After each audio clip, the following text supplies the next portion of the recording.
todos bem-vindos, em nome de Jesus. Podem chegar um pouquinho mais para frente, que assim a gente fica mais perto. Podem deixar que eu não vou fazer igual no teatro, não. Quem senta na frente é sempre convocado. Ninguém vai se chamar. Na verdade é o seguinte, num dia frio e chuvoso, quando a gente fica mais próximo, parece que, né, o afeto se entrelaça.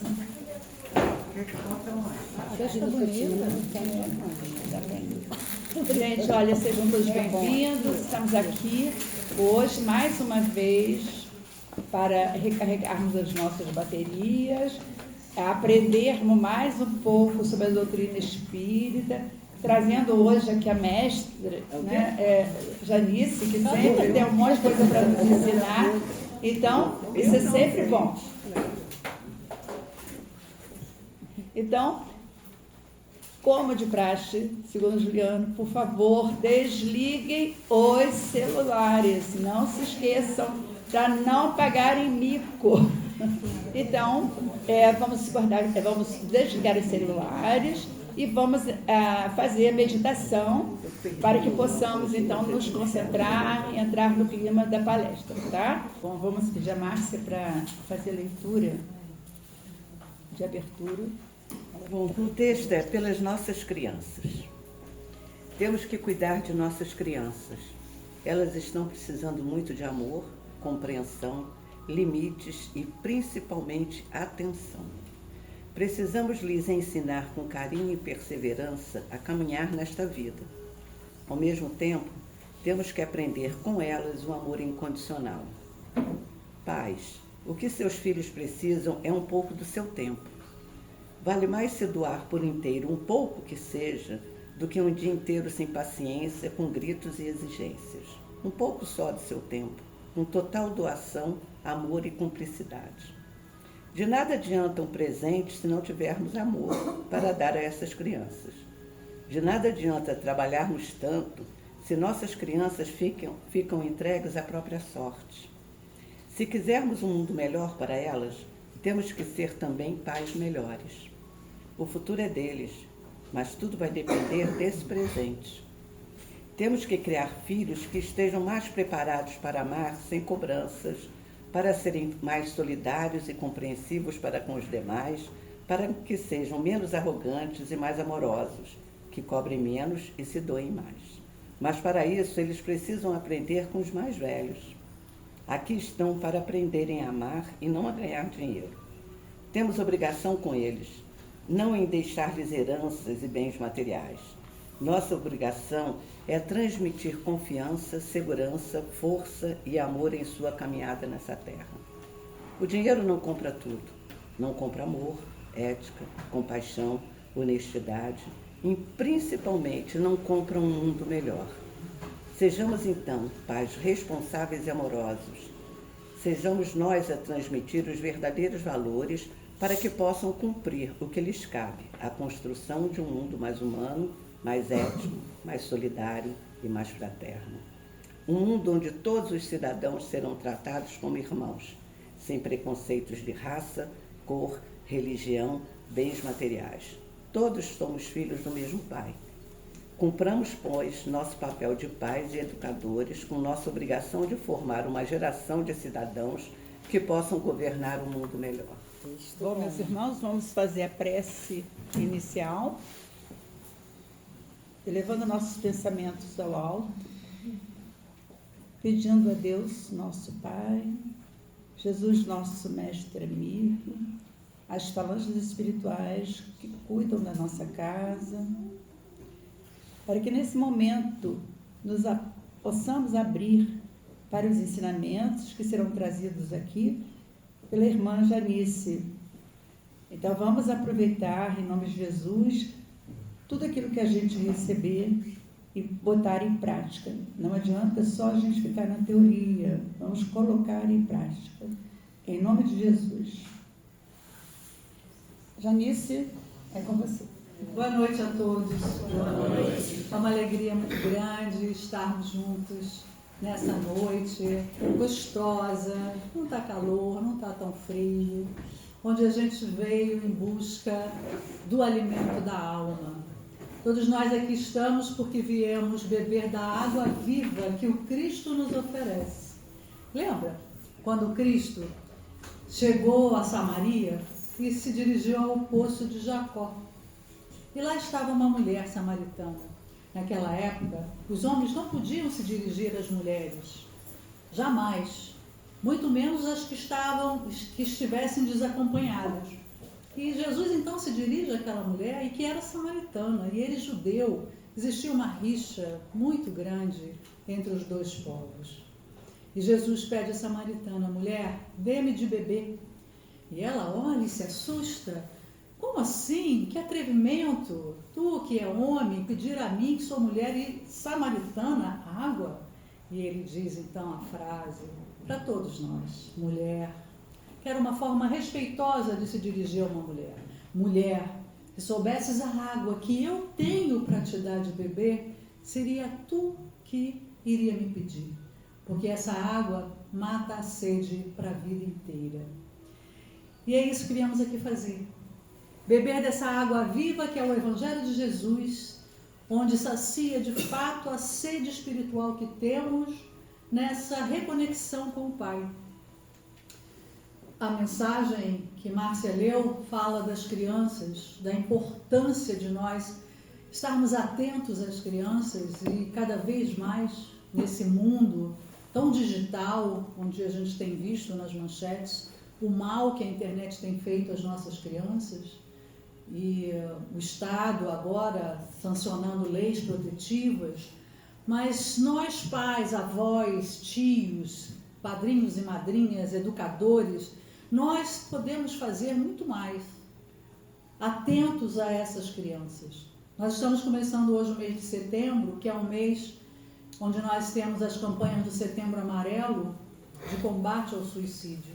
E hoje, cada vez mais, nós vamos ver crianças e adolescentes cometendo suicídio. E tudo isso porque está faltando algo. Quando algo falta para uma criança e para um adolescente, falta vida, falta vício. Algo que eu digo não é material.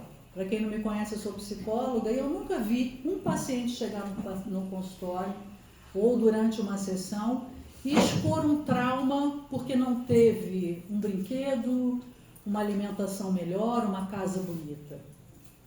Os traumas são gerados pela falta de amor, de olhar, de cuidado, de carinho, de pertencimento, porque a criança ela precisa se sentir pertencendo àquela família. Ela precisa ser validada no olhar dos pais, dos cuidadores. E isso é o que está sendo negligenciado nos dias de hoje. Nós estamos tendo um abandono emocional das crianças com pais presentes dentro de casa, mas com abandono emocional por conta do vício na internet, no celular, nas redes sociais. Então, que nós estejamos atentos, para que não sejamos nós a cometer esse crime contra as crianças, contra o adolescente.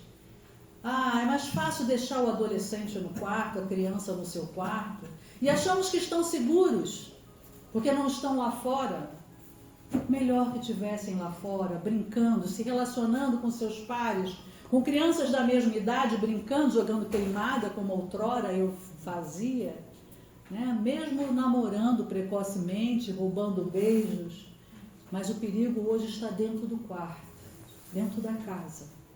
Se nós não estivermos atentos, formos negligentes, nós veremos esse índice de suicídio, de bullying virtual, que leva muitas vezes esse jovem ao suicídio por vergonha, por se sentirem expostos, por serem ameaçados. Nós veremos esses índices subirem cada vez mais. Que acordemos para isso, que já é um fato. Que esse Setembro Amarelo sirva para nós estarmos atentos às nossas crianças, aos nossos adolescentes, mas também àqueles outros, nossos amigos, aquela pessoa que frequentava a casa espírita e que de repente some, né? Aquele colega de trabalho que era falante, tornou-se cabisbaixo. que nós possamos ter um olhar empático para as criaturas, porque todos nós temos dores, de crianças a idosos. Temos dores e às vezes nós não sabemos pedir ajuda. Então, quando temos um olhar empático, percussiente, nós podemos oferecer ajuda. E nós sabemos, dentro da área da saúde mental, que os suicídios que são cometidos em decorrência de um transtorno mental, ele era evitável, se aquela pessoa fosse socorrida a tempo. Com psiquiatra, com terapia, psicólogo, com uma equipe multidisciplinar. Então, que estejamos atentos, aproveitando esse Setembro Amarelo. E o tema, eu botei aqui, eu chego. O tema que eu trouxe para dividir com os irmãos fala de uma das cartas de Paulo de Tarso, o grande apóstolo dos gentios. E nós temos um grande espírito que nos traz essas cartas com um olhar muito profundo, nos trazendo muita sabedoria, que é Emmanuel. E eu trouxe então uma das cartas que é pouco estudada, até porque existe sobre ela uma polêmica que nós vamos ver, que é a Carta aos Hebreus. E dentro desse estudo que fiz desta Carta aos Hebreus, eu destaquei algo que para mim me tocou o coração, que é a imanência de Deus.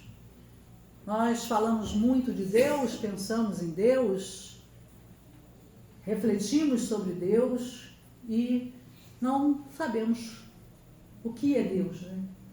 Quando Allan Kardec, na questão número 1 do livro que inaugura a nossa doutrina, pergunta aos imortais: que é Deus?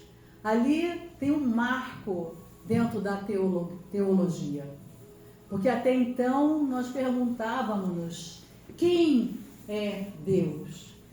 E na minha infância, dentro do catolicismo, que minha mãe me obrigava a ir, eu via Deus como um velhinho sentado no trono, de cara feia, olhando para tudo que eu fazia de errado. Quem quer se aproximar de um Deus desses, né? Eu fazia alguma coisa e falava: nossa, ele deve estar vendo, porque dizem que ele está em todo lugar. Então não dava nem para se esconder. Então como é que a gente se aproxima ou aproxima uma criança de um Deus desses, né? Então o antropomorfismo, que é colocar Deus à nossa imagem e semelhança, faz com que até hoje a gente veja a frase em alguns casos, né? Deus é fiel. Nós somos ou não somos fiéis. Deus é Deus, né? Então nós atribuímos alguns atributos humanos a Deus porque nós não conseguimos de fato entender Deus. E precisamos então refletir sobre Deus. E como somos ainda muito incipientes dentro da evolução, que ainda estamos aí bem longe do alvo, nós não conseguimos ter essa imagem ou esse entendimento real de o que é Deus. Mas os Espíritos nos respondem dentro daquilo que a gente consegue um pouco entender. Inteligência suprema. Inteligência suprema. Então, tudo no universo, que é a criação de Deus, é inteligência. E não é isso que nós vemos? A inteligência da natureza, do cosmos, os astros que não se batem, toda a Via Láctea, todas as constelações, todos os sistemas planetários, na natureza. Eu, na pandemia, nos primeiros meses que eu fiquei sem trabalhar, os 2 primeiros, que depois o online explodiu, né? E aí eu trabalhei mais do que antes, mas aqueles 2 primeiros meses eu fiquei achando que eu não ia ter o que fazer para o resto da vida. Eu comprei um curso de mudas, de plantas, que eu não entendia nada. E comecei a plantar. E ali naquele curso eu aprendi, que eu perguntei lá para a professora, aquela louca das plantas, adoro ela, Carol, não sei das quantas. E eu perguntei lá no e-mail, eu falei assim, eu tô cheia de formiga aqui no meu jardim. Ela falou, é porque o solo tá muito duro. Aí eu fui lá e olhei e tava mesmo. Falei, como é que você adivinhou? Ela falou, eu não adivinhei. As formigas, elas começam a cavar para arear o solo. Ou seja, o solo necessitava das formigas e elas vão ao auxílio daquele solo. Tem uma plantinha que é uma praguinha, um trevo que dá nas plantas. Não aguentava mais tirar aquela praguinha dos vasos. Eu tenho assim, uma facilidade, vocês veem, né, com planta. Eu não conseguia, minhas plantas morrem. Minha filha, toda vez que eu comprava uma planta, eu falei, mais uma para morrer? Eu falei, não precisava da piada. Então, aí eu tinha uma raiva daqueles trevinhos, porque toda hora eu tinha que tirar. Aí eu aprendi, no bulbo daquele trevinho, na raiz, tem um bulbozinho que é rico em cálcio. Quando ela aparece na planta, a planta está precisando de cálcio. Olha a inteligência do Pai. Não é fantástico? Então isso a gente consegue entender quando a gente tem olhos de ver, ou quando tem tempo, e que começa a olhar para essas peculiaridades que acontecem na natureza e que a gente vê uma inteligência que tem que ter algo mais. E você não experimentou a folha, que é uma delícia. É azedinha. Desde... Não cheguei a... desde criança. Eu já não gosto muito de mato. Você quer que eu experimente trevo? Enfim, quando eu era mais nova, eu não comia nada que era verde. Era verde, eu falava, eu não consigo pastar. As pessoas que gostavam ficavam com uma raiva, né? Eu não acreditava que alguém pudesse comer um prato de alface com rúcula, com agrião, achando bom. Eu ficava olhando assim, eu falei, isso é mentira, isso é teatro. Depois eu cresci pela necessidade, eu fui comendo, né? O tomate também não suportava. Hoje a gente tem uma relação bacana, eu já gosto de brócolis, de couve, e o resto eu como porque adultos não fazem o que querem. Fazem o que devem. Essa é a primeira lição da vida adulta que a gente precisa aprender para não sofrer muito. Senão você fica brigando e não entende. A gente não faz o que quer. Né? Quando a gente sai da adolescência, a adolescente acha que só vai fazer o que quer na vida. E começa aquela briga. Aí a gente entra na idade adulta. Se a gente não aprende logo isso, para encurtar o caminho, a gente vai ter muitos anos de sofrimento. E olha que eu pego pessoas de 50, 60 anos que ainda não entenderam isso. E chegam com queixas que é só entender isso que a queixa desaparece. A gente não faz o que quer, gente. E, inclusive, Immanuel Kant, esse grande filósofo, ele diz que liberdade é fazer o que não se quer. Porque quando a gente só faz o que a gente quer, a gente está preso a isso. É uma demanda. A gente só faz o que quer. Não tem que fazer uma coisa que não quer, não consegue, ou sofre. É uma coisa imposta. Quando a gente entende que ser adulto é fazer muito mais o que não quer do que o que quer, quando a gente começa a entender que nós temos deveres com a vida, com o universo, com o planeta, com o próximo, isso começa a ficar suave. Por que a gente sofre? Porque não cumpre os deveres. A gente está rebelde. Quando a gente começa a olhar para as leis que nos regem e tentar cumpri-las, que são os deveres. E que Jesus veio para nós para exemplificar exatamente isso. E a carta aos Hebreus vai falar do Cristo. Porque Paulo percebia que os seus irmãos de crença anterior, os judeus, estavam se afastando desse cristianismo com Jesus, querendo implantar nesse cristianismo nascente os seus dogmas, as suas crenças judaicas, desvirtuando o cristianismo. Então, a grande lição da carta de Paulo é fazer com que esses judeus se voltassem para o Cristo. Por quê? Porque o Cristo é o espelho do Pai. O Cristo, quando disse, eu e o Pai somos um, é porque Ele é o representante material do Pai. Então é isso que nós precisamos ver. Ir ao Cristo com olhos de ver, compreendendo que nós temos que ir ao Pai. Mas como Cristo falou, ninguém vai ao Pai senão por mim. E não é para ir lá para ele carimbar o seu passaporte. Ah, passa aqui. Se não passar por mim, não passa para ir lá falar com o papai. Vem cá. Não. Que é ir ao Cristo, se não cumprir aquilo que ele nos traz como mandamento, como dever. Não esse dever imposto, sem um racional lógico, mas um dever que quando a gente compreende, ele fica suave. Enquanto nós não adquirimos as virtudes, esse dever tem que ser imposto pela consciência, pelo intelecto. Por exemplo, enquanto nós não adquirirmos a honestidade, nós vamos ser honestos porque senão vamos presos. Porque senão vamos ficar mal vistos na sociedade, na família. O dia que formos totalmente honestos, podemos nos deparar com ocasião de não sê-lo, onde ninguém mais veja, só nós. E nós vamos assim mesmo ser honestos. Porque aquele dever de ser honesto vai estar já íncito em nós e se expressando através de nós. Então, ir ao Pai através do Mestre Jesus é colocar os seus ensinamentos na nossa vida. Porque muitos acham que o Evangelho é para as casas religiosas.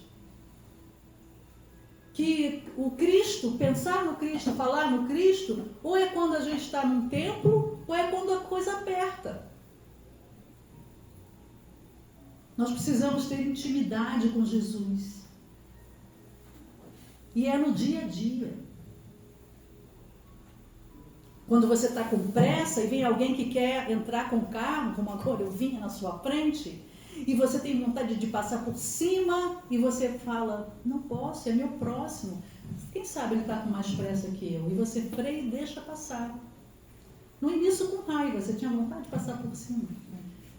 Mas aos poucos, isso te traz tanta satisfação porque você está cumprindo a lei de amor, amor ao próximo, que você começa a fazer isso automaticamente. Porque o maior escolho que nós temos, o maior empecilho da nossa evolução, chama-se interesse pessoal. Porque se na hora dali, ou eu ou ele, eu tiro o meu interesse pessoal, resolvi a questão, estou cumprindo um dever. Percebem que é o interesse pessoal que faz com que nós não façamos aquilo que viemos fazer, evoluir. Questão 132 do nosso Livro dos Espíritos. Qual o verdadeiro motivo da encarnação dos espíritos? Pergunta Kardec. E os espíritos respondem: a evolução moral do espírito. Então é para isso que estamos aqui. Mas muitos acham que vieram aqui para construir patrimônio, casa, apartamento, para fazer faculdade, para fundar casa espírita. Tudo isso é ferramenta. Construir família. Não, eu vim porque eu tinha um compromisso com essa família. Ok, você até tinha. Mas o objetivo primeiro de você ter esta família é a sua evolução. Por quê? Porque você tinha resgate com eles, tinha compromisso? Sim, mas por que você tinha compromisso? Porque você falhou.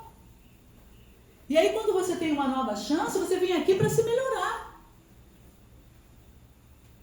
Resgatar esses compromissos faz parte da sua melhoria. Porque não adianta você vir aqui, criar essa família, dar tudo do material, do bom e do melhor, e você sair igual chegou. Arrogante, egoísta, cheia dos interesses pessoais. Ah, tá, você melhorou um pouquinho. Antes você pensava só em você, agora você pensa em você e nos seus filhos. Já melhorou, mas o objetivo é maior. E nós já podemos, porque nós somos expressões de Deus. Nós viemos ao mundo para expressar a divindade em nós, que é o tema da nossa noite, a imanência de Deus. Então é melhor voltar para cá. Paulo de Tarso teve seu primeiro encontro com Jesus desencarnado. Ele não conheceu Jesus como encarnado, embora passasse perto dele muitas vezes. Mas não o conheceu. Sua noiva, Abigail, se converteu ao cristianismo. Seu cunhado fora por ele apedrejado por ser cristão, Estevão.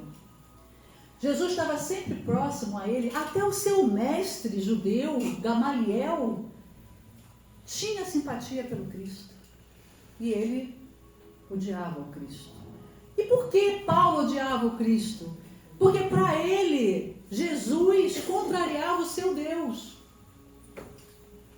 Só por isso, e Paulo era fiel a Deus, do seu jeito. Não é assim quando também nós erramos? Quantas vezes nós erramos achando que aquilo é o certo? Por isso não podemos ter certezas na vida. Só quem tem a verdade é Jesus. Tudo que ele disse e que foi escrito pelos evangelistas até hoje está valendo. É contemporâneo, porque eram verdades. Nós não temos verdade, nós temos crença. Isso é a primeira coisa que nós precisamos aprender sobre nós. Por quê? Para que a gente duvide de cada atitude que a gente vai tomar. Que a gente se questione, que a gente pesquise, que a gente reflita. Essa atitude que eu vou tomar é uma coisa boa? E aí eu deixo uma dica que é de Emmanuel. O bem só é bem se for bom para todos os envolvidos. Se o que eu vou fazer é bom para mim, mas não é bom para o outro, não é bom. Nem para o outro e nem para mim. Pode parecer bom. Pode ser bom momentaneamente, mas não é bom. Porque não é um bem verdadeiro. É um equívoco. Que hoje talvez eu não consiga entender. Mas que mais tarde, com mais maturidade, eu vou perceber o equívoco. Assim era Paulo. Naquele momento que ele perseguia e matava cristãos, ele achava que aquilo era o certo, e ele nem contestava, ele nunca parou para ouvir, mesmo as pessoas que ele mais amava, falando desse tal Jesus, ele não queria ouvir o que Jesus dizia. Que nós não cometamos esse erro. Que a gente possa sempre buscar a opinião do outro, as versões do outro, para entender um pouco além. Então, o primeiro encontro que Paulo tem é às portas de Damasco, quando ele ia para Damasco para matar Barnabé, cristão, porque era um orador eloquente e estava arrebatando muitos judeus ao cristianismo. E as portas de Damasco é aquele grande acontecimento que todos conhecem, que Jesus, já desencarnado, surge, aparece numa luz enorme, que na época Saulo vê, cai do cavalo de joelhos e percebe e pergunta: quem és tu? E o Cristo responde: sou Jesus. Saulo, Saulo, por que me persegues? Ali. E é incrível como isso serve para nós, né? Ali, Saulo percebeu todo o equívoco que ele cometera. Mas ele não se deteve na culpa. Ai, olha o que eu fiz, eu estava errado, me perdoe, me desculpe, minha culpa, minha máxima culpa. Não pegou um chicote para se bater, porque a culpa não serve para nada, só serve para paralisar e prender a gente no passado, naquele fato. A culpa a gente tem que jogar no lixo. Joana de Ângeles, espírito, mentora do Divaldo, nos diz que a gente tem que trocar a palavra culpa por responsabilidade. Culpado é aquele que sabe tudo e erra. Nós fomos criados simples e ignorantes pelo Pai. Até que a gente chegue à sabedoria, a gente vai errar muito, por ignorância. Então ali, Saulo percebe o equívoco e, ao invés de se culpar, ele se responsabiliza, que é a atitude que nós temos que ter. Senhor, o que queres que eu faça? Essa foi o primeiro encontro de Paulo com Jesus. E dali a história se desenrola, mas é uma outra palestra. Mas Paulo, após se converter ao cristianismo, após passar 3 anos no deserto, lendo, estudando as palavras do Mestre, se preparando para o seu mandato como apóstolo, como disseminador do cristianismo, ele já cansado de peregrinar nas igrejas que ele ia fundando, né? E não é como hoje que a gente entra no carro e vai falar aqui, vai falar em Bom Jardim, não. Ele ia andando. Então ele não conseguia alcançar.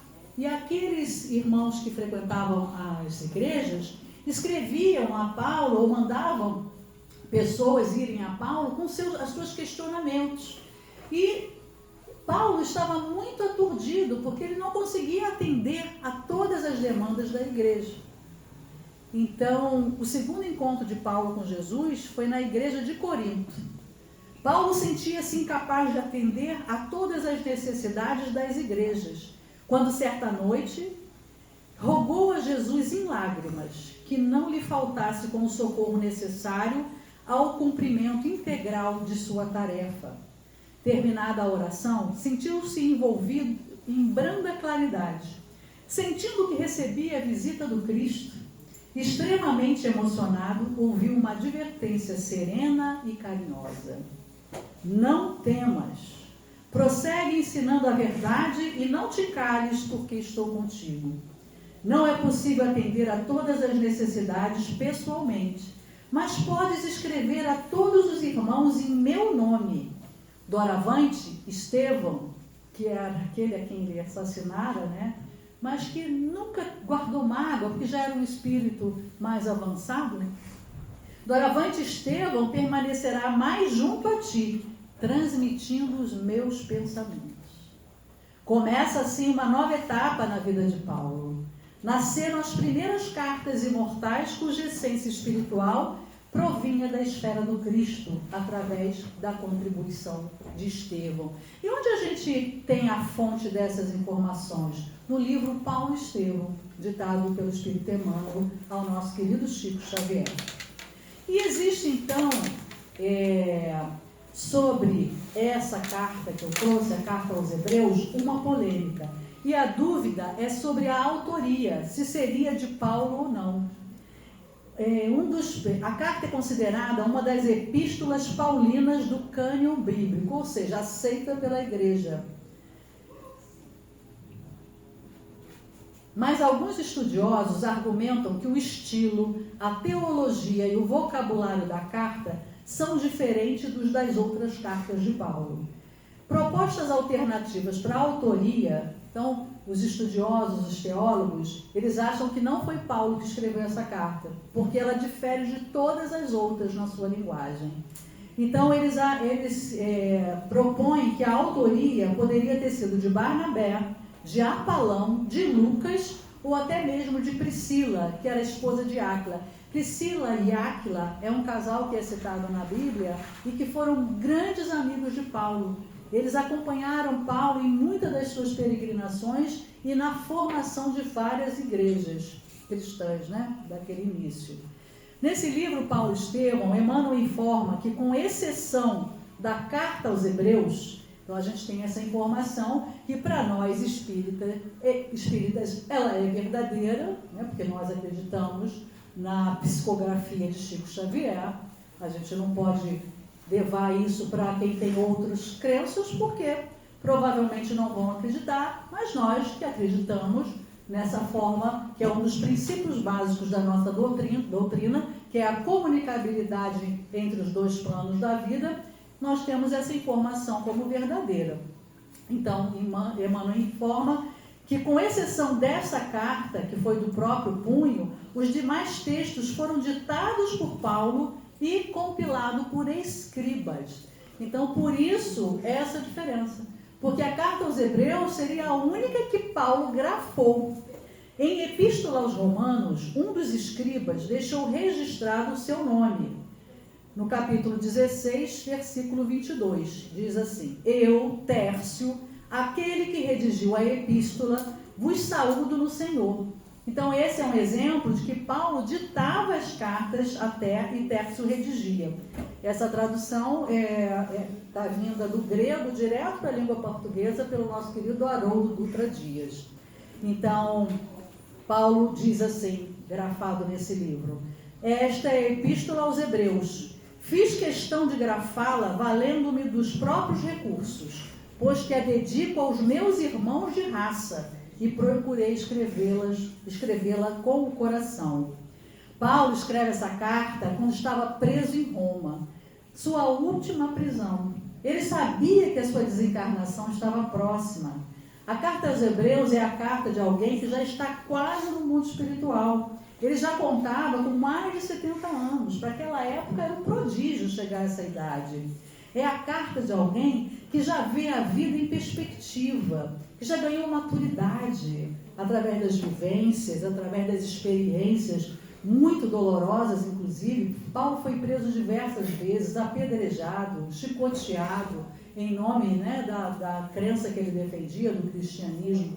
Então, o principal propósito da carta aos Hebreus é exortar os crentes a perseverarem na fé em Jesus Cristo, alertando-os sobre o perigo de voltar às práticas religiosas judaicas e enfatizando a superioridade de Cristo sobre todos os sistemas de culto anteriores. A carta busca convencer os destinatários, os judeus, que provavelmente eram judeus cristãos, a não abandonarem a sua fé em Jesus e a não retornarem ao judaísmo. Então, ele grafou com esse intuito. Jesus reflete a glória divina para os espíritos da terra. Ele é o retrato a anunciar a glória de Deus para todos os que seguem em evolução do planeta. A luz é Deus, e quem olha para Jesus vê a luz divina que ele espelha, expressão de sua substância, caráter de seus atributos. Jesus é o molde dos atributos do Pai, e é por isso que ele sempre disse: eu e o Pai somos um, porque ele veio aqui expressar a divindade, todos os atributos do Pai. Ele veio expressar e veio nos convidar a buscar esses atributos através dele. Ao nos guiar, Jesus nos aproxima das virtudes da divindade: humildade, bondade, amor, justiça, compaixão. Na questão 886 do Livro dos Espíritos, Kardec pergunta aos imortais qual o verdadeiro sentido da caridade, tal qual entendia Jesus. E a bandeira da nossa doutrina é: fora da caridade não há salvação. Essa salvação não é uma salvação do inferno, do umbral, do fogo eterno. Fora da caridade, dessa caridade, como entendia Jesus, não existe salvação. É a salvação de nós por nós próprios. É nos salvarmos da nossa iniquidade, das nossas mazelas morais, que é o que nos impede de ir ao Pai. É essa rebeldia em não cumprir as leis, de nos afastarmos do Pai através de recusarmos essas leis. Então, os espíritos respondem para Kardec que a caridade, tal qual entendia Jesus, vai muito mais do que a caridade material, a caridade de dar algo, mas a caridade, segundo Jesus, é facinha.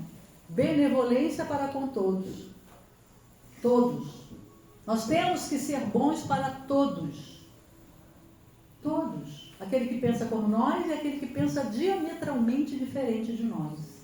Aquele que segue aquilo que eu acredito e aquele que segue aquilo que eu não acredito.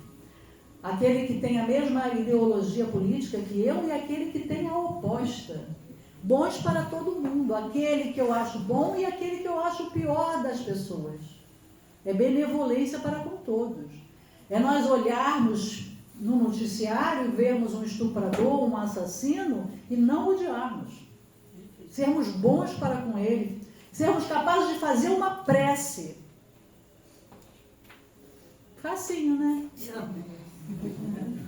Mas também não para só por aí. Caridade tal qual entendia Jesus. Benevolência para com todos. Indulgência para as imperfeições alheias. O que é ser indulgente? Eu conseguir olhar para aquele estuprador e ver um irmão meu que está na ignorância e que um dia será um Cristo. Quando a gente tiver um desafeto, experimentem olhar para esse desafeto que você está com raiva, na hora que você estiver mais equilibrado, olhar, pensar naquela pessoa e imaginar que um dia ele vai virar um Cristo. Porque vai. É isso que a nossa doutrina nos ensina. Aquela pessoa está ali cometendo aquelas atrocidades que nós já cometemos. Se não cometemos hoje, já cometemos. Em algum momento da nossa existência. Porque hoje, meus irmãos, é a nossa melhor versão. Mas nós já passamos por muitas outras. Desde a barbárie, onde fomos capazes de matar um filho para não ter que dividir o alimento. Ou, quiçá, comer a perninha. Éramos nós, no início da vida humana. Então, ter indulgência é permitir que o outro seja como ele é, e dessa forma a gente também olha para nós com mais indulgência, percebendo que ainda somos seres que erram, não para nos desculparmos, mas para nos aceitarmos quando somos ainda e nos transformarmos. Atendeu o apelo de Joana de Ângeles, que diz que o ser consciente não se culpa nem se desculpa, se transforma. Mas também não parou só aí. A gente tem que ser bom para todo mundo, indulgente para todo mundo e perdoar as ofensas de todos. Então, quando alguém lhe magoar, lhe ofender, lhe trair, é perdoar. Mas olha só, esses dias eu assisti uma palestra numa outra casa, e a pessoa falou, mas se você não esqueceu, não perdoou. Eu não pude me intrometer na fala da coleguinha, nem ia, por educação e ética, mas uma coisa não tem a ver com a outra. Perdoar não é esquecer. Esquecer é da memória.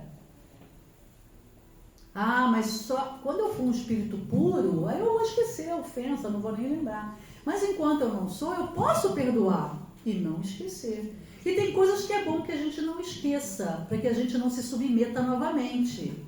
Porque eu posso perdoar e não querer conviver com a pessoa. Por exemplo, um marido abusivo, violento, você pode perdoar. O que é o perdoar? Não querer mal, querer que a pessoa fique bem, querer que a pessoa seja feliz. Isso é perdoar. Compreender que a pessoa fez o que pôde.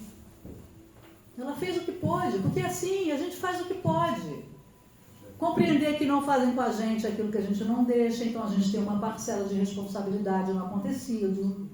Então eu posso perdoar. Você me perdoa? Perdoa. Então vamos voltar a viver junto, querido. Eu perdoo, mas não sou burra. É diferente. Às vezes a gente até dá chances, né? Dá uma outra chance, faz uma tentativa, se perceber que a pessoa de fato mudou, que é muito difícil. Mas a gente pode não querer conviver. Ou vai conviver de uma forma diferente. Você tem um amigo, a pessoa te trai. Você vai ser amigo de volta do mesmo jeito? Você pode perdoar, você pode continuar gostando, você pode até conviver, mas nunca mais você vai ter a mesma confiança, porque não dá. Então você não vai esquecer. Mas o perdão é esse exercício que a gente só consegue fazer quando fez as outras antes. Quando a gente começa a ser uma pessoa boa e a gente consegue ser indulgente, a gente consegue perdoar. Se eu consigo compreender que todo mundo erra, que eu erro também, quando eu começo a dar o direito do outro ser o que ele é, não quero mudar ninguém, porque ninguém muda. Ninguém muda ninguém.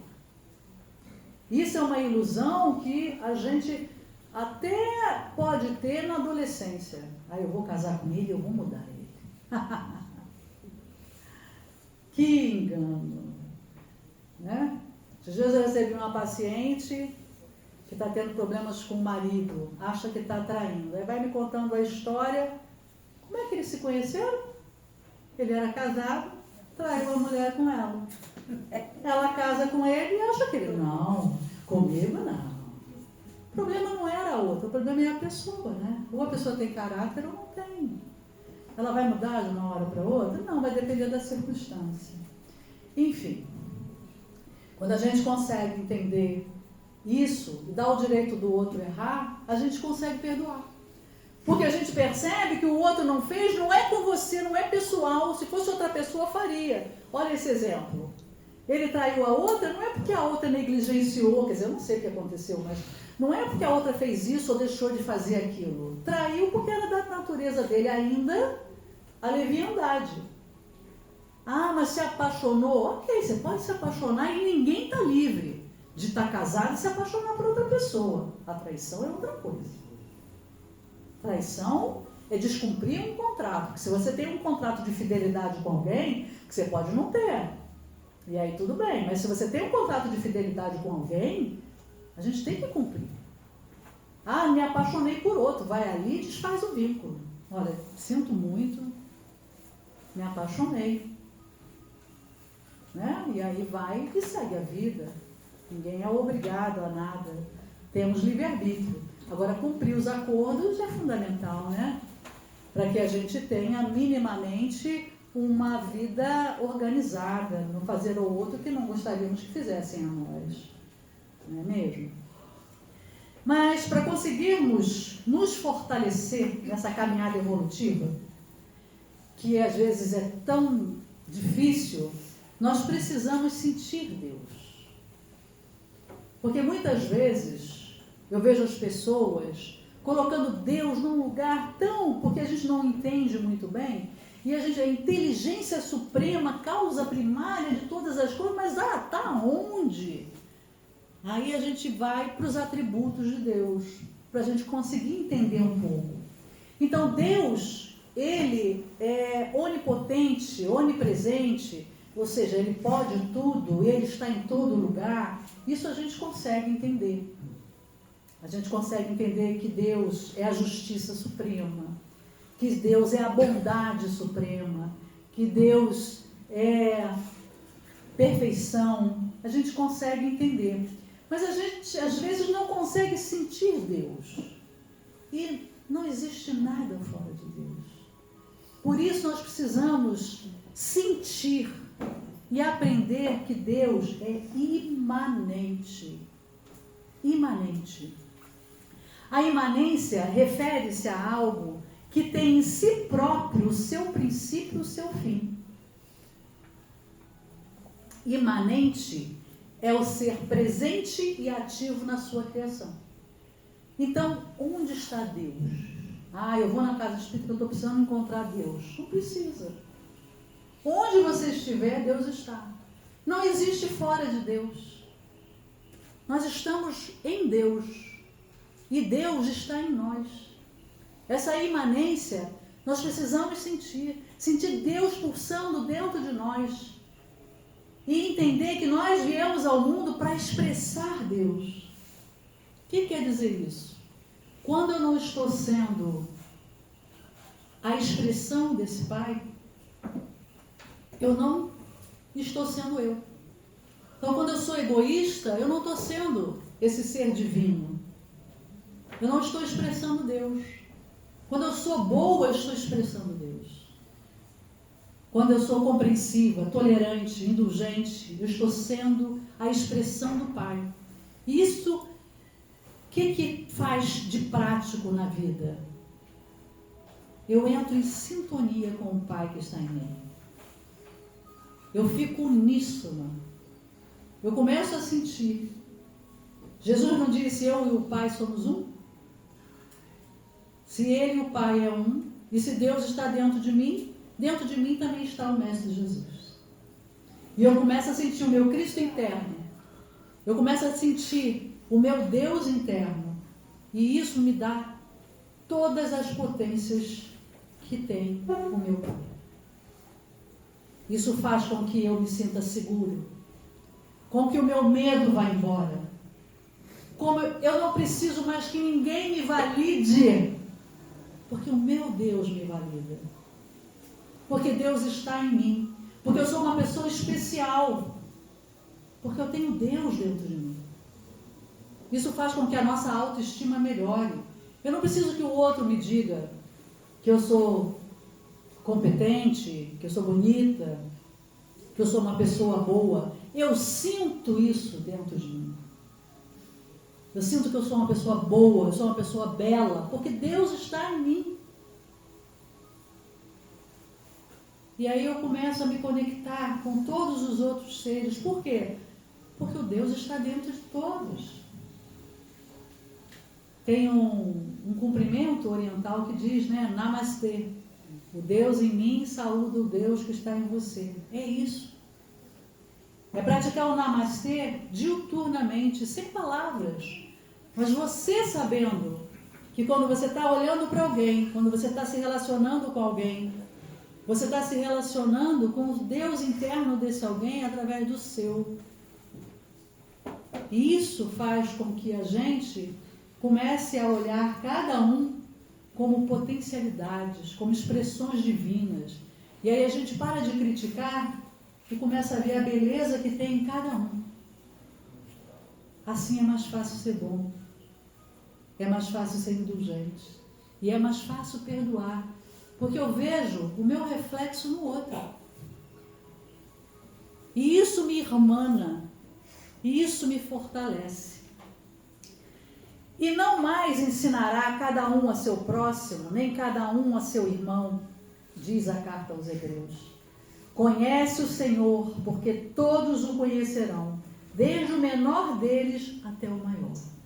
Então Paulo faz essa exortação aos judeus para que eles possam ir a Jesus, bebendo do cristianismo nascente, para que eles possam se irmanar ao Pai desta forma, através de Jesus.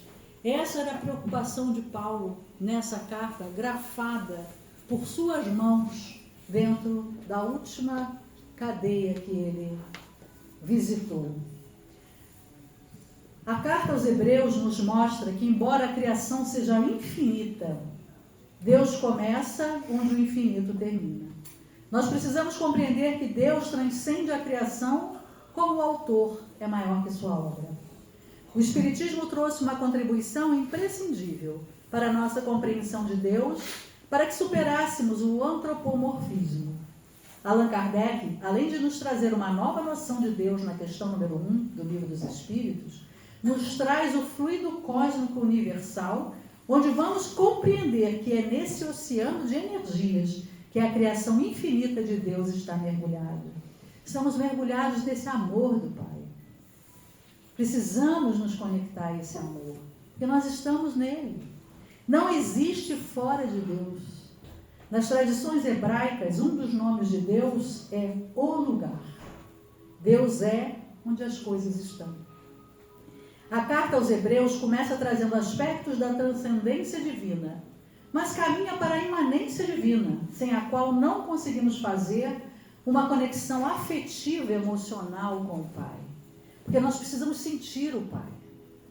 Quando a gente olha para alguma obra da natureza, a gente vê o Deus transcendente, que é maior que a sua obra. Mas para sentir o Deus imanente é dentro, é em nós, é no amor que pulsa. Essa é a conexão. Emmanuel nos diz que Deus se manifesta através das circunstâncias e das pessoas que cruzam o nosso destino. Quando você derrama uma lágrima, é através de alguém que Deus vai enxugá-la. Uma das formas de manifestação de Deus são as revelações através dos missionários, seres que já vivem no padrão que vieram nos ensinar, sempre sob a supervisão divina. E não é assim? Chico Xavier, por exemplo, pregava a humildade, a simplicidade, e como ele vivia? Na humildade e na simplicidade. Francisco de Assis, Mahatma Gandhi, esses seres que vieram como cartas vivas do Pai a nos relembrar aquilo que nós já sabemos, porque as leis que nos regem estão em nossa consciência, conforme os imortais disseram a Allan Kardec. Nós já sabemos. Por que nós sabemos das leis? Porque as leis são de quem? Do Pai. E onde está o Pai? Pulsando dentro de nós, através dessa imanência que precisamos sentir. Se nós nos conectamos com esse Deus imanente em nós, nós sabemos o que precisamos e devemos fazer. Ninguém vai precisar nos dizer, porque nós vamos saber. Quando nós temos essa conexão com a imanência divina, nós nos tornamos pessoas justas, pessoas boas, porque todas essas leis estão em nós. A lei da justiça, do amor e da caridade, que na verdade é uma só lei, ela vige dentro de nós, através desse Deus vivo, imanente, que está em nós. Em Deus nos movemos e existimos como peixes no oceano. Esse oceano é o amor infinito de Deus. Há uma inteligência suprema supervisionando a sua vida. A vida transcorre com inteligência. As leis que nos regem não funcionam de forma automática sem a supervisão de Deus. Há a supervisão individual de Deus de cada detalhe da nossa existência, porque Ele está em nós. Tudo que nós pensamos, tudo que nós fazemos, Deus está presente. Precisamos compreender que Deus é a permanente presença. E então, nunca mais nos sentiremos sozinhos. No livro A Gênese, capítulo 2, a Gênese é um dos livros da nossa codificação, dos 5 livros. No capítulo 2, a providência, Kardec nos fala no item 20. A providência é a solicitude de Deus para com as suas criaturas. Ele está em toda parte, tudo vê, a tudo preside, mesmo as coisas mais mínimas. É nisto que consiste a ação providencial. Item 24. Achamo-nos, então, constantemente em presença da divindade. Nenhuma das nossas ações lhe podemos subtrair o olhar. O nosso pensamento está em contato ininterrupto com o seu pensamento. Havendo, pois, razão para dizer-se que Deus vê os mais profundos refolhos do nosso coração. Estamos nele como ele está em nós, segundo a palavra do Cristo. Para estender a sua solicitude a todas as criaturas, não precisa Deus lançar o olhar do alto da imensidade. As nossas preces, para que Ele as ouça, não precisamos transpor os espaços, nem ser ditas com voz retumbante, pois que estando de contínuo ao nosso lado, dentro de nós, os nossos pensamentos repercutem nele. Não é maravilhoso essa ideia desse Deus imanente que está em nós? É só buscarmos essa conexão que vamos estar em sintonia com o Pai. Deus se faz presente através de alguém que se permitiu servir de instrumento. Temos o exemplo da parábola do bom samaritano, que todos também conhecem. E diz assim num dos seus trechos: e o samaritano foi movido de íntima compaixão. Essa é uma tradução do grego direto para o português de Haroldo Dutra Dias. Em outras traduções, às vezes está moveu-se, mas nessa está foi movido de íntima compaixão.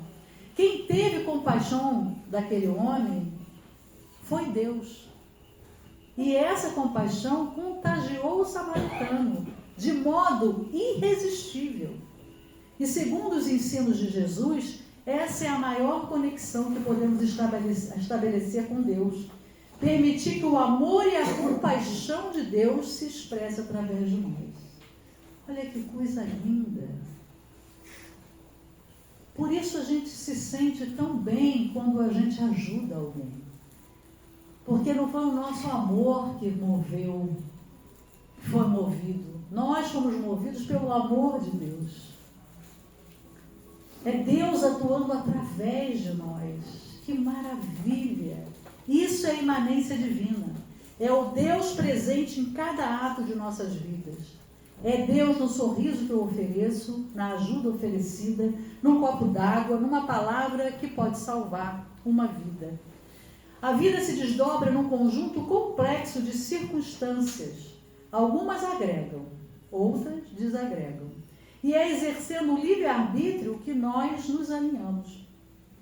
As circunstâncias também expressam a vontade divina. Esse é um quadro da carta aos Hebreus, um Deus transcendente, mas um Deus presente, um Deus imanente. É preciso que tomemos cuidado para não travarmos contato apenas com o Deus transcendente. E o que é a transcendência?